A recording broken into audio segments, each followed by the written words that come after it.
Thank you. Welcome to All About the Brahma Kumaris. My name is Magela Pillai. I am a judicial officer in South Africa, and I'm here today to interview Sister Denise, who is the first person in the West who has been practicing Brahma Kumaris teachings, and she has been doing so for the past 40 years. The Brahma Kumaris has been in existence for 77 years in India, and there are Brahma Kumaris activities in over 120 countries across the globe. And the purpose of today's program is to answer a few questions regarding what the Brahma Kumaris does, to debunk certain myths about the Brahma Kumaris, and to ask previously unasked questions. Thank you. Welcome, Sister Denise. Thank you. The subject of today's program is the environment, and let me start in a controversial aspect. On the one hand, the Brahma Kumaris speaks about the transformation or the end of the world as we know it, and on the other hand, whenever you go to the headquarters of the Brahma Kumaris, Mount Abu, you see construction happening on a daily basis. This confuses the living daylights out of many people. Could you please explain what is going on? I think that the period of time that we are going through is a period of transition where the civilization as we know it is breaking down on many levels. Environment is one of them. Politically, financially, many of the systems, the infrastructure is under severe stress and from time to time breaks down. Now, all of this construction that's going on in different places is to receive people who want to experience some relief from all of this, and potentially, if we find ourselves, in a disaster situation, then we have the arrangements to manage and to relieve the distress of pretty large numbers of people. I think that Brahma Kumaris is fundamentally philanthropic and wishes to empower people and also to make people aware that we are in very delicate conditions. And so for that, we need to be personally very strong.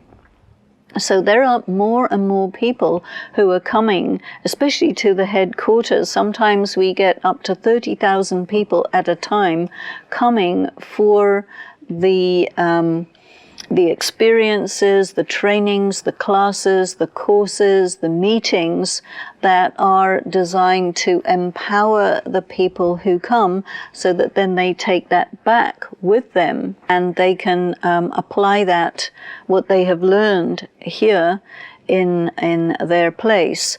You know that we have hospital, medical facilities, car accidents. In India we have now, and just near here, big highways.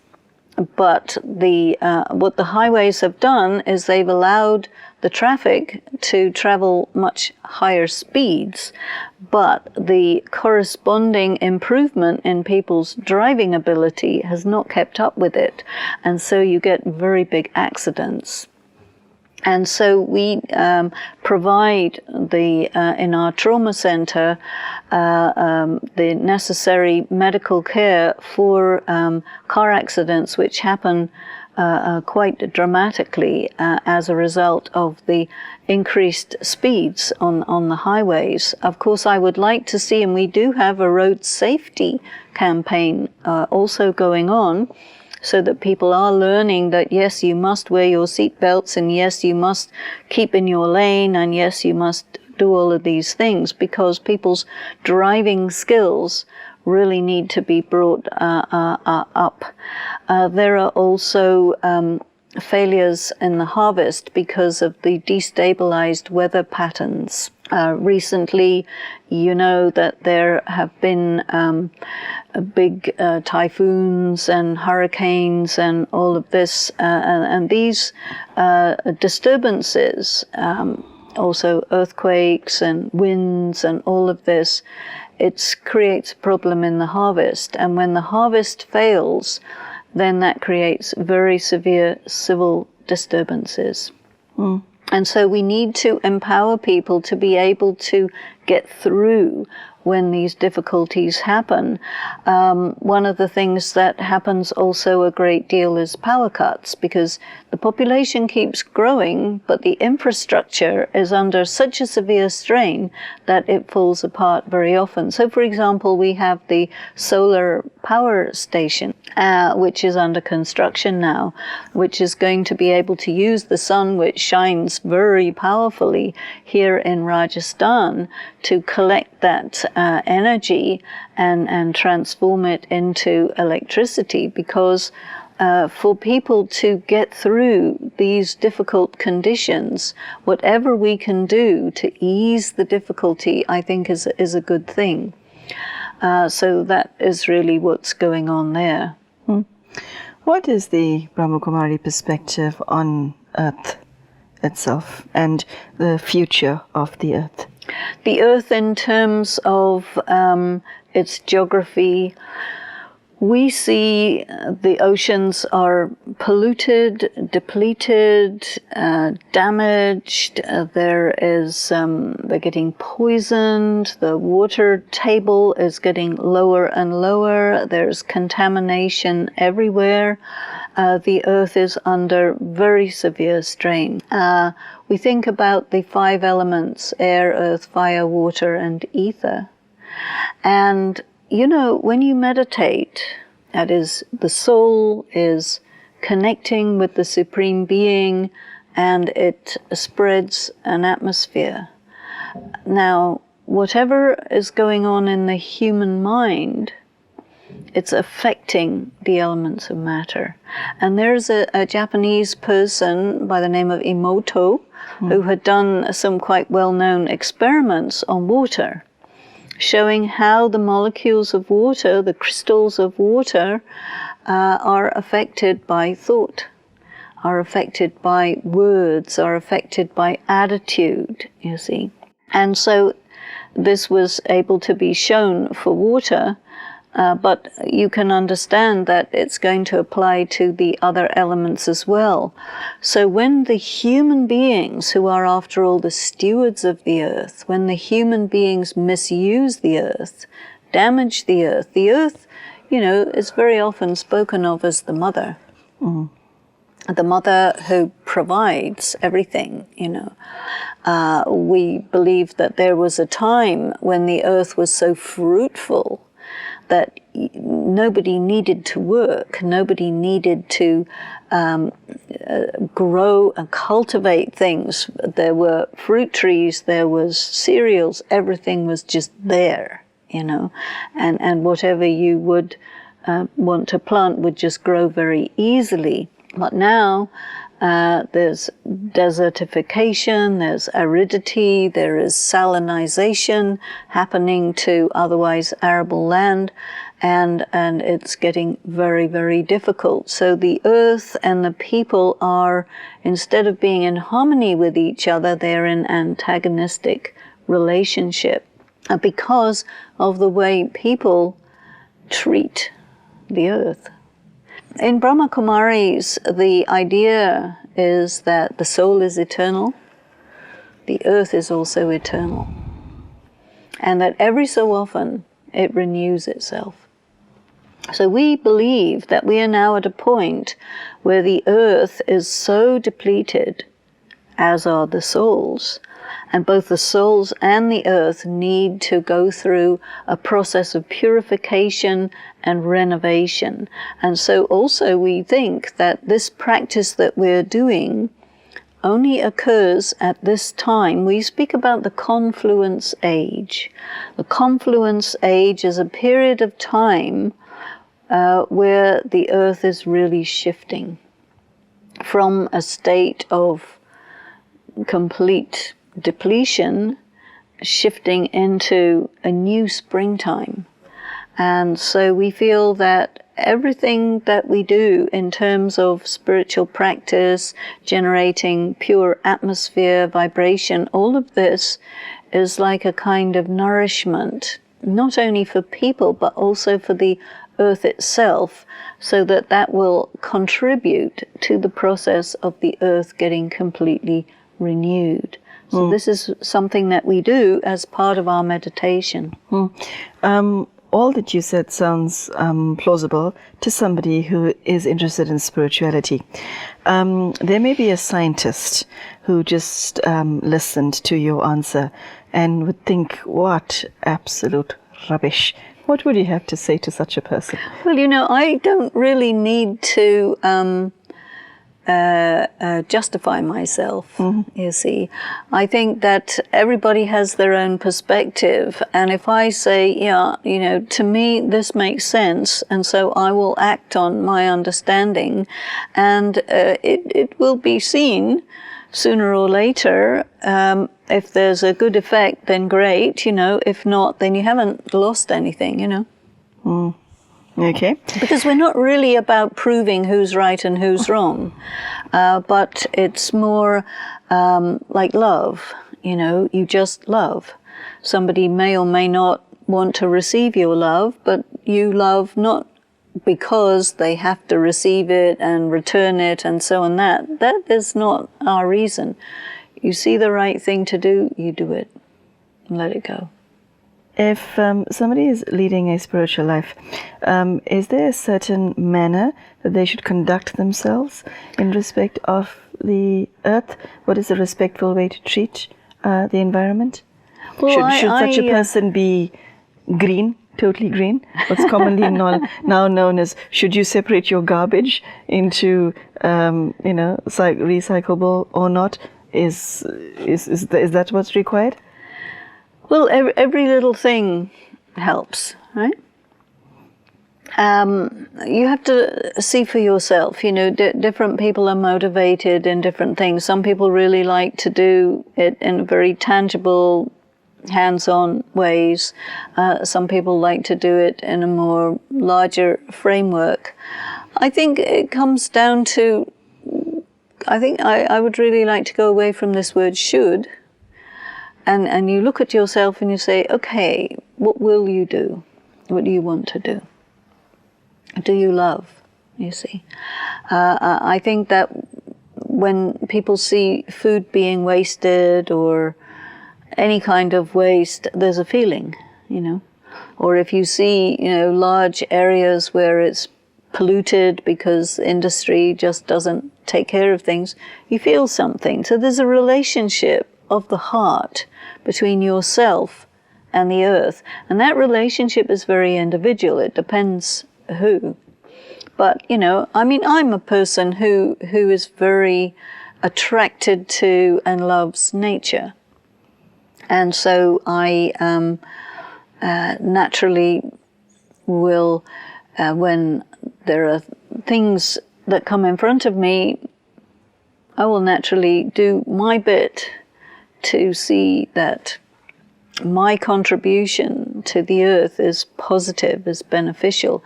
You know, I think we have karma with each other, and we also have karma with the earth. After all, the earth is provided us with our bodies, provides us with food, it provides us with air, all of these things. I think an attitude of gratitude is good in this respect. Ultimately, it comes down to relationship. If we have a harmonious relationship with the earth, then we will just, you know, intuitively, instinctively do things that are going to pursue that type of harmony. And then other people will see what you do and they will do likewise. I mean, the idea of separating your garbage and so on, that's become an accepted good thing to do, so nothing wrong. Climate change has become a hot topic, Yes. Pardon the pun, for the last while. But I once came across a study where it was said that most people refuse to buy into the understanding of climate change. yet on the one hand, preparations are being made for carbon emissions to be reduced, so that we will have an Earth to live on for the next 2,000 years. And on the other hand, there are people who don't believe it. Should we bother trying to save the Earth? Will it make a difference? Well, I think the Earth will take care of itself, myself, And but I don't think it's a question of the Earth. I think it's a question of the human beings. How long will we last on Earth? If it does not, if the water level has to rise by 1 meter globally, most of Earth as we know it will no longer exist. Which is the fear of the melting polar caps. So I think that's not a problem for the Earth. That's a problem for the people. Yes, which comes back to my point. Because the Earth doesn't mind if it has higher levels or lower levels. That's not a problem for the Earth. It's a problem for the people who live in coastal cities. Yes, which is most people. Yes. The big difficulty that environmentalists have to deal with is that the overpopulation, the human population, is really straining the resources of the Earth. And the debate is whether or not climate change is because of human activity, you see. And so there are some people who are saying it's because of human activity, and therefore if we change our activity, then we will stop climate change. And then there's other people who say, well, it's happening anyway, with or without human activity, it's not going to make any difference. The reality of climate change is upon us. People first were alerted to it in 1960, when possibly our change of activity could have made a difference. But at the moment, doesn't matter what we do, the process of climate change is so advanced and it's increasing, accelerating, that I don't think that that you can reverse it. But what I do think you have to do is really think about your personal relationship with the Earth, you see, because that's a karmic account. And I think that karmic account means if you do damage, damage will happen to you. What is your definition of damage? Well, we talked earlier about do no harm, do no injury. The idea of nonviolence, which we talked about on another occasion. And so, whatever I do as an individual, if I'm coming from my place of purity, peace, love, my karma, my action will be like that. It's a seed. And the fruit of that seed, I will have to consume. So if I go against my essential nature, then it will come back to me. What goes around comes around. And in a sense, you can look at it from almost a selfish point of view, and say, well, I want to experience benefit, so therefore I must do the right thing, which will produce that benefit. If a person is thinking in a very short-term way, they will say, well, I want my desires to be fulfilled. I will, live now, pay later. Okay, live now, pay later, but then later comes along and then you pay. Whereas the other attitude is, I'm not going to operate on the basis of desires. I'm going to operate on the basis of love, which is giving. Love means giving. You're either a giver or you're a taker. So in the world we live in today, everyone is called a consumer, as a taker. A person who wants to be spiritual, they find themselves also wanting to be a giver. And you give, you receive the return of that. You take, you're going to end up with nothing. It's a spiritual law that we need to take into consideration. They say the earth has enough for everyone's needs, but not for everyone's greed. And you can see statistics where, 1% of the population is using up, 50-60% of the Earth's resources. So that is the inequitability or the inequity that people react against, you see. And so the idea of spirituality is simplicity. If you live a simple life, you're not going to be taking that much from the earth. So your relationship is going to be very sustainable. But if you want to live a luxury life, then you're taking a lot, and, the account comes up that, you say, okay, well, I have money, I can pay for it, but then you may have to pay for it in other ways as well. So I see that some of these ideas like simplicity, purity, not being greedy, not being full of desires, not having to have the latest, greatest thing, some discipline on oneself, that is going to benefit a great deal. The average person, including the average spiritual person, doesn't actually think of Mother Earth. It's one of those things that we take for granted. It's like if you've always had water and electricity, you simply, without even thinking about it, go to your bathroom in the morning and open the tap knowing that water will come out. Is it encouraged that we make a shift from that type of attitude where you take Mother Earth for granted to what you just said? Or you see, we live in a world, which I again mentioned, since about the Second World War, where there's this idea that everybody should be able to have an abundance of everything. And there was this belief that, there's plenty of water, there's plenty of oil, there's plenty of everything, we should enjoy it. So this then became the idea, the attitude, the culture. So consumer culture, the materialist culture. And what spirituality is saying, that materialism and spirituality, they are opposite of each other. And spirituality is going to enable a much more sustainable relationship with resources, and materialism is just depleting everything at an exponential rate, and all of a sudden, boom, there'll be nothing. So a materialist will say, you only live once, so we'll just enjoy it. A spiritual person will say, your soul is eternal, your soul is immortal, so you will be around. And think of the next generation. You have a responsibility. So I think a lot of it has to do with the propaganda. We have been fed the propaganda of materialism, and we have consumed that propaganda and internalized it and accepted it.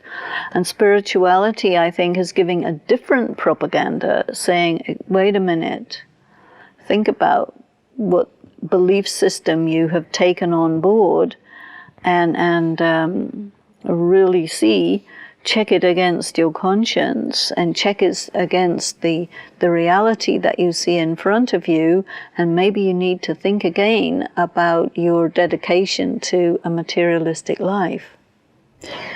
What does the Brahmakumaris feel about the future of the earth?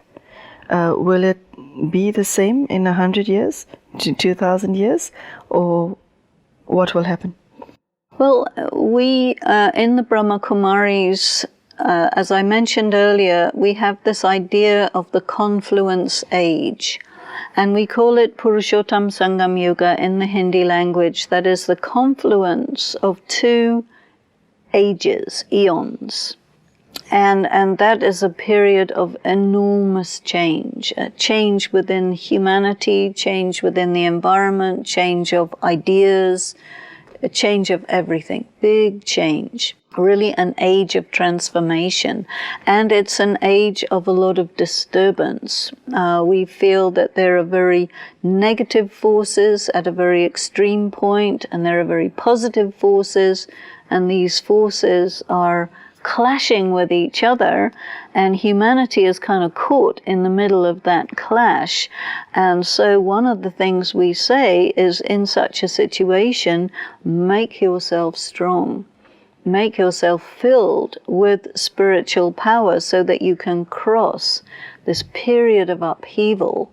And then we feel that it will settle down, and it will have almost like a reset, a restart. So we call that the idea of a renovation, a renewal of the world, that the world, we call it as like it's old. The current civilization, we would say, is on the way out. It's destroying itself. And the seeds of something new are constantly being planted. Anytime anyone does an act of spiritual benefit, they're planting a good seed. So the old is going, the new is coming, and we're crossing that. Was Shakespeare right when he said this is the winter of our discontent? I think so. Okay. And that was 500 years ago. Yes, it was before. And I think we're a lot more discontented. Yes. I think we're a lot more discontented now. And that's a symptom of spiritual depletion. So as you start to fill yourself with wisdom and with the qualities of the soul, then you are much less susceptible to being put out of order, and you can maintain that contentment of your spirit. There you go, listeners. Brahma Kumaris believe that spirituality does have a positive effect on the environment. We thank Sister Denise for her time, and we will say goodbye to everyone right now. Until next time. Thank you.